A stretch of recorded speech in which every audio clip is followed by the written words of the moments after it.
Ito nga ngayon ang mga binitawang salita ni Zainab Harake patungkol dito sa kanyang nobyong si Ray Parks.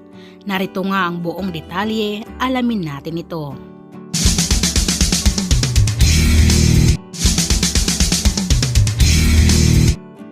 Talaga namang inaabangan o sinusundan nga ng mga fans ang love story ngayon ni Zainab Harake at ng isang sikat na basketball player o international basketball player na si Bobby Ray Parks Jr.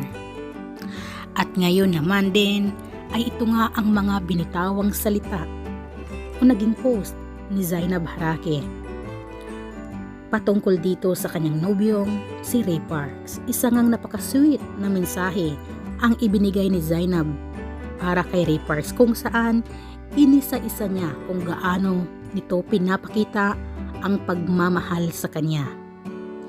Sa naging post na ito ngayon ni Zainab sa kanyang social media account, kagaya na lang sa IG stories, ay makikita nga natin ito. Nakatag nga dito ang kanyang boyfriend na si Ray Parks. Sabi nga dito sa naging post ni Zeb, "I found my person. He understands me. He teaches me. He guides me. He helps me become a better person. He values me.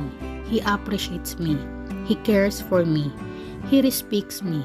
He loves me. God handpicked him for me." Ito nga ang naging salita, ang naging post ngayon ni Zainab patungkol sa kanyang boyfriend na si Ray Parks Jr. At sa naging post o sagot naman dito ni Ray Parks, ay nagpahayag naman siya kung gaano niya kamahal din si Zainab Harake matapos nga mag-react sa naging post ni Zainab. Sabi nga ni Ray Parks dito sa kanyang naging post, "Truly speechless. I love you, Belle. Thank you for also being my person."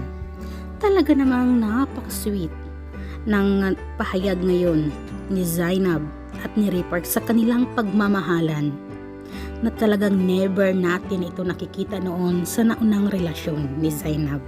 Pero sa ngayon ay talagang ramdam na ramdam ng mga netizens, lalong-lalo na ang mga fans ni Zainab Harake, na nahanap na talaga ni Zainab ang kanyang dawan, na hindi siya paiiyakin at hindi siya lulukuhin, hindi siya bibiguin.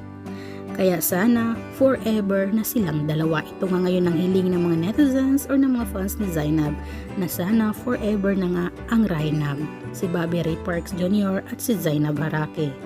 Comment down below guys, and please don't forget to like, share, and subscribe.